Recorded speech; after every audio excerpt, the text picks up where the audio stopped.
Senator John Neely Kennedy adjusted his glasses and stepped up to the microphone in the ornate committee chamber. The marble walls echoed every sound, from the shuffling of papers to the low hum of side conversations. As he began to speak, his southern drawl rolled through the room like slow molasses. "Mr. Chairman," he started, voice calm but firm, "I rise today to address a matter that demands clarity, not condescension." Across the polished mahogany table, a few heads turned. One of them belonged to Senator Dalton Briggs, a rising star from the East Coast, known for his brash style and thinly veiled disdain for anything outside the urban elite. He leaned back in his chair, already smirking. As Kennedy continued, laying out his position on a controversial education bill, Briggs interrupted with a forced, slow-motion mimic of Kennedy's tone. "We gotta make sure we educate the youngins," he said, dragging out every syllable with theatrical exaggeration. A few senators laughed. Others looked down, embarrassed. Kennedy paused mid-sentence, his expression unreadable. The silence lingered longer than expected. From the visitors' gallery above, a student named Emma Reyes watched everything unfold. She leaned forward, her notebook forgotten on her lap. A junior from a Texas university, Emma had joined a small cohort of political science students selected to observe congressional sessions for academic credit. She hadn't expected this. Briggs leaned forward with a self-satisfied grin. "No offense, Senator, just trying to lighten the mood." Kennedy blinked slowly, then continued without acknowledging the jab. His voice didn't waver. "The future of education is not a punchline. It's a responsibility." There was no applause, no fiery comeback, but the gravity in his voice was unmistakable. The room shifted subtly. Those who'd laughed grew quiet, and up in the gallery, Emma couldn't stop thinking about the smirk that had curled across Briggs's face, or the way Kennedy had chosen not to retaliate. Later, as senators filed out, Kennedy remained behind, speaking with aides. Briggs exited first, giving a passing glance to the gallery with that same grin. Emma stood still, eyes locked on Kennedy as he gathered his papers slowly. Her professor, Dr. Lena Cho, touched her arm. "You okay?" Emma nodded, though something in her chest felt tangled. "He didn't even flinch," she said softly. "No, he didn't," Dr. Cho agreed. "There's power in that." That evening, Emma walked along Constitution Avenue with her classmates, but her mind was elsewhere. She thought about how voices like Kennedy's were often dismissed, how regional accents, especially Southern ones, were mocked as if intelligence only came in one tone. She opened her phone, pulled up the congressional session recording, and replayed that moment again and again. The mockery, the composure, the weight of silence. By the time she returned to her dorm at the student housing facility, she had a draft of a blog post open on her laptop. She wasn't sure if she'd publish it. Not yet, but the title glared at her from the top of the screen. "Dignity in Drawl, What Senator Kennedy Taught Me Today." And just as her fingers hovered over the keyboard, her phone buzzed with a text from her roommate. "Caught the live stream. Was that for real? That guy's a jerk." Emma didn't reply. Instead, she looked at the screen, then back at her open document. Something had shifted inside her. She didn't come to DC expecting to care this much, but now she did. If you're feeling the tension already, make sure to subscribe for more real, emotional stories that matter. Senator Kennedy's team urged him to address the incident. The video clip had already gone viral. Briggs's impersonation was being dissected across news panels and social media threads. But Kennedy, unmoved, declined interviews and released no statement. "There's no need to stoke a fire that'll burn itself out," he told his chief of staff. "Let the work speak louder than the noise." But the noise wasn't fading. In classrooms, newsrooms, and dorm lounges, the moment was being replayed, interpreted, memified. To many, it was just another example of Capitol Hill mockery. But to some, it was personal. At Emma Reyes's university, the political science seminar reconvened in a quiet, wood-paneled lecture room. Dr. Cho began class with a single question. "What did you see?" Students hesitated. A few muttered about professionalism. One brought up decorum, another chuckled about how awkward it had been. Emma waited, letting the silence settle before she spoke. "I saw someone get laughed at for sounding like my grandfather," she said, "and nobody said anything." The room went still. Emma didn't raise her voice. She didn't have to. Why is it okay to mock someone's voice just because it doesn't match what you expect from someone in power? No one answered. That night, Emma sat at her desk staring at her blog draft. Then she hit publish. The post spread quickly. Within hours, her words, raw, precise, and deeply felt, had been shared across forums and newsletters. The headline struck a nerve. Dignity in drawl, why voice still equals value in America. She didn't expect it to reach Washington, but it did. Senator Kennedy read it alone in his office just after sunset. The Capitol dome gleamed outside his window as his eyes scanned the article. He didn't smile, he didn't cry, but he read every word twice. And for the first time since the hearing, he leaned back in his chair and allowed the weight of it to settle. Meanwhile, Senator Briggs doubled down. In an interview with a national podcast, he brushed off criticism. "Look," he said, chuckling, "if someone can't take a joke, maybe they shouldn't be in politics. It's not like I called him stupid. I just highlighted a certain nostalgic cadence." His words drew applause from his base, but also triggered backlash. Linguists, educators, and civil rights advocates began speaking out. Emma's post was cited in op-eds. Cable news panels began debating whether accents were still a hidden bias in elite circles. Emma stayed quiet. She kept attending class, walking across the green lawns of her campus like nothing had changed. But inside, something had. Her inbox flooded. Strangers shared their own stories of being ridiculed, ignored, or underestimated because of how they sounded. A truck driver from Georgia, a professor from Alabama, a nurse from Appalachia. Each message began with the same phrase, "Thank you." The pressure mounted on Kennedy's team. They crafted responses, proposed public remarks, but each time he waved them off. "I don't need to defend how I speak," he said simply. "I've been speaking this way my whole life. If that's a problem, it's not mine to fix." Still, something shifted. Not in his posture or tone, but in his gaze. The mockery hadn't hurt his pride, but Emma's words had moved something deeper. He hadn't asked to be defended, but someone had done it anyway.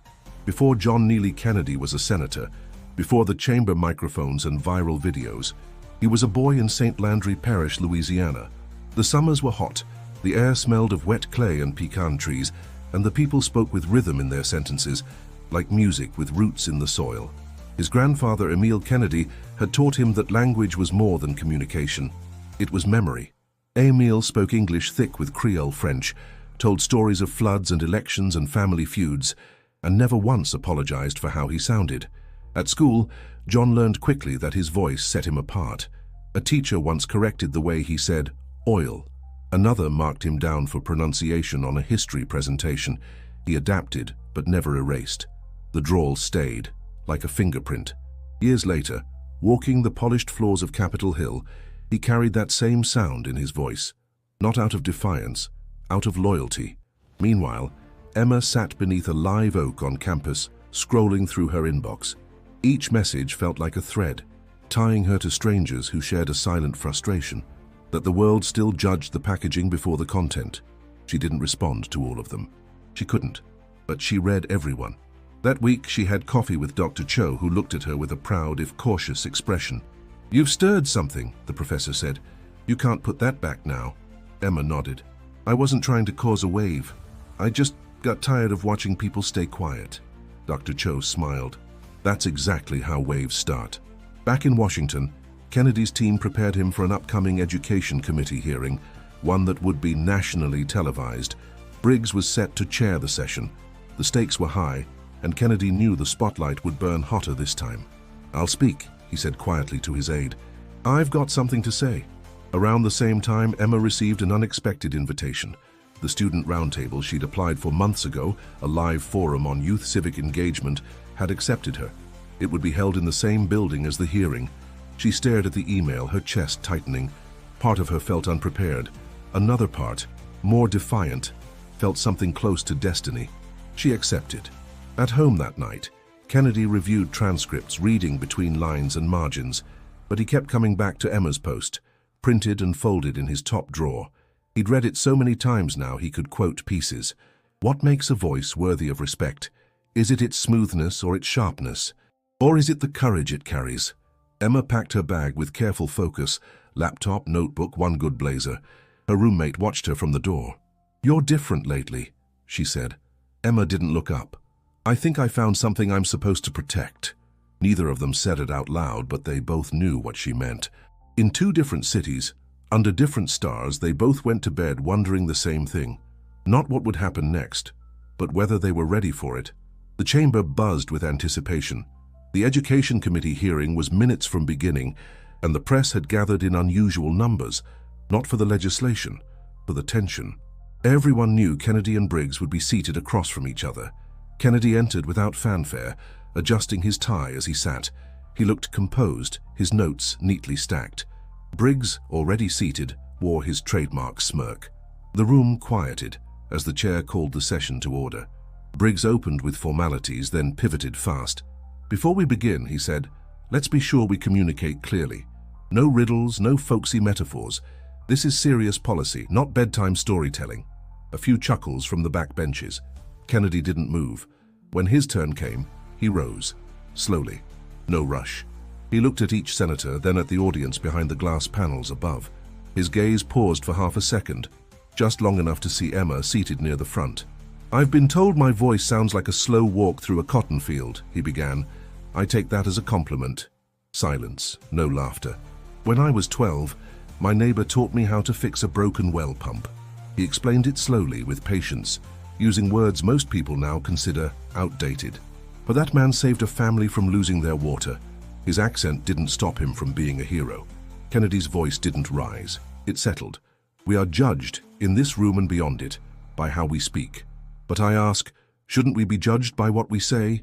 Someone shifted in their seat. The air felt tighter now. "I am not here to perform," he continued. "I am here to serve. And if the sound of my voice offends your sensibilities, I suggest you listen harder, because I'm not changing it." He sat down. There was no applause. That wasn't allowed. But heads nodded, eyes widened.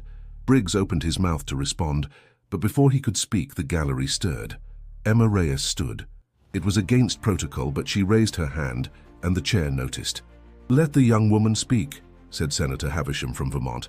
"Let's hear her voice." Permission was granted. Emma stepped forward, voice steady. "I'm not a senator," she began. "I'm a student, but I'm here because I saw something that shook me." She looked directly at Briggs. "I watched a man be mocked not for what he believed, but for how he sounded. And it reminded me of every time I've heard someone try to make themselves smaller to fit into rooms like this." She turned toward the panel. "We talk about diversity. We champion representation. But what good is it if we still measure intelligence by the accent that delivers it? Stillness. I grew up in Texas. I speak English and Spanish. And sometimes when I get nervous, I slip into a rhythm that isn't polished. But I've never felt more proud of that than today." She paused, letting it settle. Senator Kennedy didn't ask for a defense, but silence helps no one. "So, I'm speaking. For every voice that's ever been trimmed down to fit someone else's idea of worthy." She stepped back. No one moved.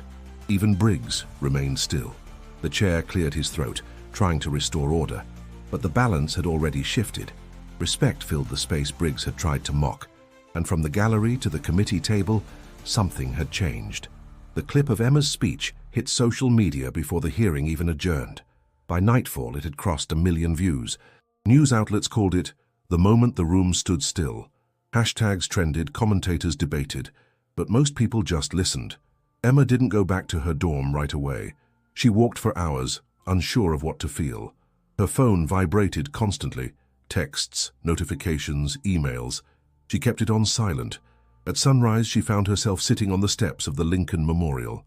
The same steps where voices had echoed across decades. She wasn't trying to be poetic. She just needed somewhere to breathe. Meanwhile, Kennedy returned to his office, his staff unusually quiet. On his desk was a sealed envelope with his name handwritten on the front. No label, no sender. Inside was a single printed page, Emma's blog post, this time with a sticky note attached. She found the words we never dared to say. "Thank you for letting her speak." There was no signature. Later that day, Briggs issued a formal apology via press release. It was short, direct, and unlike his usual tone. "I let my words carry more arrogance than respect. I failed to uphold the decorum this office deserves, and I offer my apology to Senator Kennedy and to the public." Some believed it, others didn't. But what mattered more was the reaction it triggered. Letters poured into Kennedy's office, from teachers in Tennessee, veterans in Mississippi, librarians in Kentucky. People who never imagined themselves writing to a senator. Each one began with the same phrase, "I heard your voice." Emma returned to campus a week later. She walked across the quad with more purpose, though not necessarily more confidence. Change doesn't always bring clarity, but it brought direction. At her next class, Dr. Cho nodded at her as she entered. No words exchanged, just a look of understanding. Later that evening, as Emma prepared for bed, her phone buzzed with a new notification. An email, no subject line. She opened it. "Emma, you reminded me that sometimes the people watching from the gallery see more than those of us in the arena. Keep speaking. J&K. No signature, just initials." She sat in silence, letting the weight of the message sink in. Not pride, not validation, but connection. In the weeks that followed, Kennedy didn't change his speaking style. He didn't release videos or launch campaigns, but something shifted in how others listened to him. He became reluctantly a symbol of dignity under pressure, of unpolished truth, of how power doesn't need a polished accent to be powerful. And Emma? She kept writing. She wrote about voices and identity and courage. Her blog turned into a column. Her words found more readers than she ever expected, but she never forgot where it started. Not with a speech, with silence that asked to be broken, because sometimes a voice isn't just sound, it's history, defiance, belonging. And when spoken with honesty, it can move more than just ears. It can move hearts. So when you hear someone speak with rhythm you don't recognize, don't tune them out. Lean in. You might just hear something worth remembering. If this story moved you, don't forget to subscribe for more powerful narratives. And don't stop here, click the next video on your screen to keep the journey going.